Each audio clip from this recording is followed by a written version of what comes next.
Bismillahirrahmanirrahim. Assalamualaikum warahmatullahi wabarakatuh.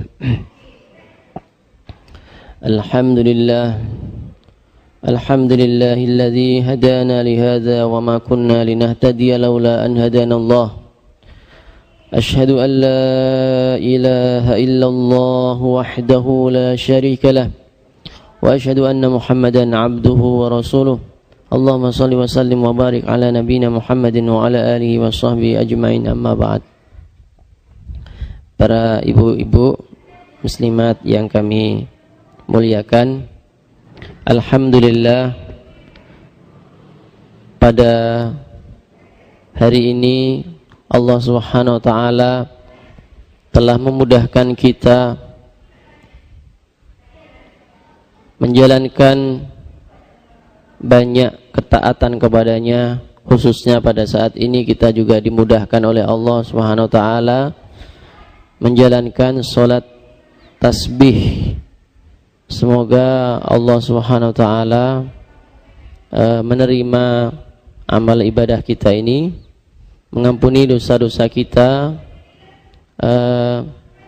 sebagaimana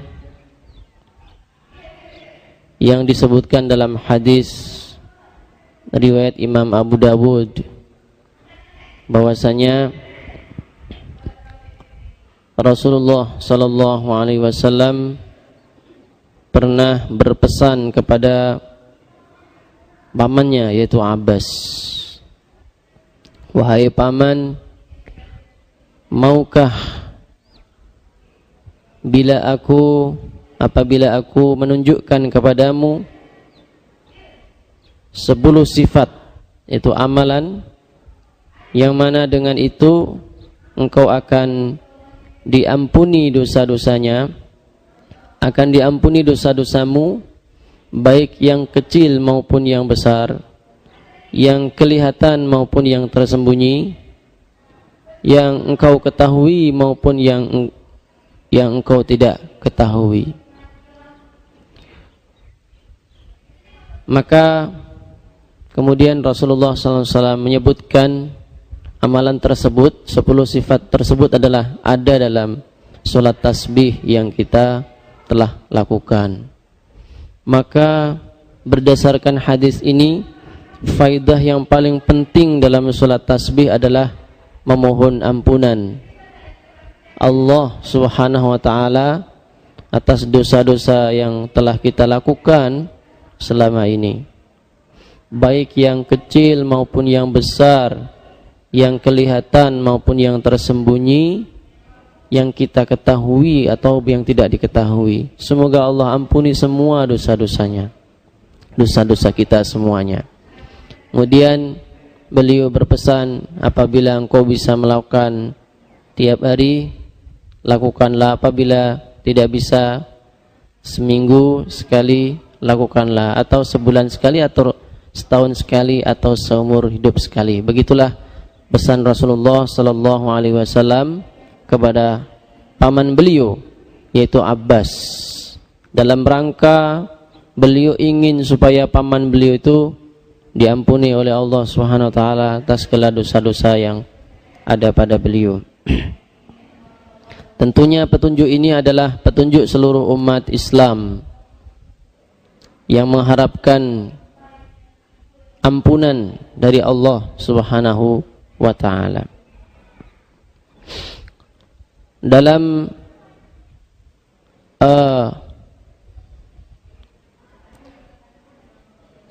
sanad hadis ini dinilai oleh, atau riwayat hadis ini dinilai oleh beberapa ahli hadis yang sudah terkenal dikatakan sahih, seperti Imam Al-Bukhari rahimahullah ta'ala, kemudian Imam Yahya ibnu Ma'in rahimahullah ta'ala, gurunya Imam Al-Bukhari, kemudian juga Imam Ibnu Salah, ahli hadis abad ke-6, abad ke-5, yang sangat terkenal, itu juga mensahihkan hadis ini. Kemudian ahli hadis yang kontemporer, Imam Nasruddin Albani, juga mensahihkan hadis ini. Nah, itulah sholat tasbih. Semoga salat kita diterima oleh Allah Subhanahu wa taala. Dalam salat tasbih ini para ibu yang kami cintai, banyak pesan-pesan yang tersirat. Ada pesan-pesan salat tasbih. Salat tasbih ini hendaknya membekas pada kita satu, yaitu kita hendaknya di luar salat pun sering membaca tasbih. Subhanallah walhamdulillah wala ilaha illallah wallahu akbar. Wala haula wala quwata illa billahil aliyyil azim. Subhanallah walhamdulillah wala ilaha illallah wallahu akbar. Sungguh bacaan ini kelihatannya enteng, kelihatannya ringan, akan tetapi akan berat di sisi Allah Subhanahu wa taala, akan berat di timbangan. Dan juga bacaan ini adalah melebihi kebaikannya dibanding seluruh yang ada di dunia ini. Sesuai hadis yang diriwayatkan oleh Imam Muslim rahimahullah taala dalam kitabnya Sahih Muslim, Rasulullah sallallahu alaihi wasallam bersabda, la an aqul subhanallah walhamdulillah wala ilaha illallah wallahu akbar ahabbu ilayya mimma tala'at alaihi syams. Sungguh aku membaca subhanallah walhamdulillah wala ilaha illallah wallahu akbar lebih aku cintai daripada mimma tala'at alaihi syams, seluruh yang disinari oleh matahari. Jadi tuan-tuan, puan-puan yang kami muliakan, seluruh yang disinari matahari ini apabila dibandingkan dengan bacaan subhanallah walhamdulillah wala ilaha illallah wallahu akbar, tidak ada apa-apanya. Subhanallah walhamdulillah wala ilaha illallah wallahu akbar lebih agung, lebih mulia, lagi agung di sisi Allah Subhanahu wa taala. Nah, hal ini juga ditegaskan dalam Al-Qur'an. Allah berfirman dalam surah Al-Kahfi. Allah berfirman, Al-mal wal banuna zinatul hayatid dunya wal baqiyatus salihatu khairun 'inda rabbika thawaban wa khairun amala. Al-mal wal banuna zinatul hayatid dunya.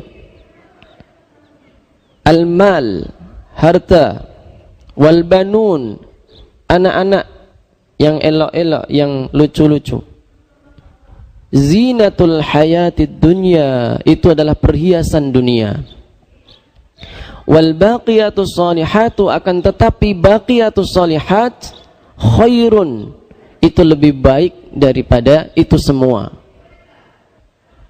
Wa khairun amala, dan lebih baik nanti akibatnya. Apa baqiyatus salihat itu? Yang lebih baik daripada harta dan lebih baik daripada anak-anak. Maka ahli tafsir mengatakan di dalamnya adalah al-baqiyatus shalihat adalah subhanallah walhamdulillah wala ilaha illallah wallahu akbar. Subhan. Jadi kita anaknya akan terkejut di sisi Allah nanti ketika kita ditimbang, amalan kita ditimbang. Subhanallah, kita ternyata membaca subhanallah walhamdulillah, pahalanya besar sekali. Nah, maka salat tasbih ini memberikan pesan kepada kita untuk selalu membaca subhanallah walhamdulillah wala ilaha illallah wallahu akbar. Ibu-ibu sambil masak baca subhanallah walhamdulillah wala ilaha illallah wallahu akbar. Naik kereta dari rumah ke masjid baca subhanallah walhamdulillah wala ilaha illallah wallahu akbar. Kita perbanyak kapan saja waktu luang kita daripada kita isi yang tidak baik. Ya, kita baca subhanallah walhamdulillah wala ilaha illallah wallahu akbar. Yang kedua, salat tasbih ini memberikan pesan kepada kita, hendaknya kita memperbanyak sujud di hadapan Allah Subhanahu wa taala. Berlama-lama sujud dan rukuk di hadapan Allah Subhanahu wa taala. Mungkin kita sujud sebentar, ceduk, habis. Dan sujud dik lambenan. Dik. Sujudnya sebentar-sebentar, sekejap. Nah, sebenarnya sujud itu lama itu lebih baik. Nah, lama itu lebih baik. Ya. Bahkan orang yang sujud dengan sekejap tidak tumak ninah, maka dikatakan dalam hadis riwayat Abu Dawud, barang siapa dia sujud seperti ayam mematuk makanan, cetuk cetuk cetuk gitu, maka silahkan dia mati dalam keadaan Yahudi atau Nasrani. Artinya sholatnya itu tidak diterima, sholatnya tidak diterima, dan cetuk-cetuk situ apa? Itu menandakan sholat nggak ikhlas, sholatnya terpaksa. Nah, nih maka kan ini ancaman Rasulullah yang mengerikan. Maka hendaknya kita yang khusyuk di hadapan Allah Subhanahu Wa Taala, mengajarkan kita untuk bersujud kepada Allah, selalu bersujud. Waktu saya sholat di sini tarawih, saya baca surah At-Taubah. Di antaranya Allah berfirman, Inna Allah ashtara minal mu'minina anfusahum wa amwalahum bi anna lahumul jannah. Sesungguhnya Allah itu membeli diri kalian dan jiwa kalian akan ditukar dengan surga Allah Subhanahu wa taala. Nah, mereka orang-orang mukmin yang ditukar dengan diganti dengan surga siapa? At-taibun al-abidun al-hamidun ar-raki'un as-sajidun, yaitu orang yang taubat. Nah, di antaranya lah ar-raki'un as-sajidun, orang yang selalu rukuk dan selalu sujud di hadapan Allah Subhanahu wa taala. Nah, begitu para ibu. Kemudian juga ada seorang sahabat namanya Rabi'ah. Seorang sahabat namanya Rabi'ah. Rabi'ah ini laki-laki. Rabi'ah pembantu Nabi sallallahu alaihi wasallam. Jadi Rabi'ah itu ada yang perempuan, ada yang laki-laki. Tapi yang ini ya, yang laki-laki. Dia pembantu Rasulullah SAW. Dia setiap hari membantu Rasulullah SAW. Kemudian ditanya oleh Rasulullah, Rabi'ah, kamu ini sudah lama sekali membantu saya, jasanya banyak sekali pada saya. Apa yang kamu inginkan? Kamu ingin apa? Ya, mungkin kalau kita ditanya oleh Rasulullah, gitu mungkin jawaban kita, ya Rasul, saya ingin rumah, ingin kereta, ingin sawah, ingin sapi, mungkin gitu ya. Tapi Rabi'ah jawabnya beda lagi. Ya Rasul, inni uridu murafaqataka fil jannah. Ya Rasul, saya hanya ingin menemani engkau di surga. Ditanya lagi, Rabi'ah, hanya itu? Tak lain lagi? Tak ada. Kata Rabi'ah, tak ada ya Rasul. Ya sudah. Ya udah, kalau kamu pengen menemani saya di surga, maka beliau mengatakan, inni ala dzalika bikathratis sujud. Maka kalau gitu kamu harus memperbanyak sujud kepada Allah. Nanti kamu akan bersama saya di surga. Nah, dengan salat tasbih ini memberikan pesan kepada kita, hendaknya kita selalu memperbanyak sujud supaya kita nanti bersanding dengan Rasulullah sallallahu alaihi wasallam. Ya, saya kira itu enggak usah banyak-banyak ya. Tentunya masih banyak lagi yang bisa digali dari segala macam apa yang ada dalam hadis, ibadah-ibadah yang ada dalam hadis itu. Semoga Allah Subhanahu wa taala mengampuni dosa-dosa kita, mengampuni dosa-dosa keluarga kita, bapak-bapak ibu kita, simbah-simbah kita, datuk-datuk kita diampuni oleh Allah Subhanahu wa taala, anak-anak kita menjadi anak-anak yang saleh, keluarga kita keluarga yang sakinah, mawaddah, warahmah, dan keturunannya keturunan yang saleh salihah, semua termasuk ahlil jannah yang nanti bisa dipertemukan oleh Allah Subhanahu wa taala di hari kiamat di surganya Allah. Amin ya rabbal alamin. Aqulu qouli hadza wa astaghfirullah li wa lakum innahu wal ghafurur rahim. Subhanakallahumma wa bihamdika asyhadu an la ilaha illa anta astaghfiruka wa atubu ilaik. Alhamdulillahirabbil alamin. Wassalamu alaikum warahmatullahi wabarakatuh.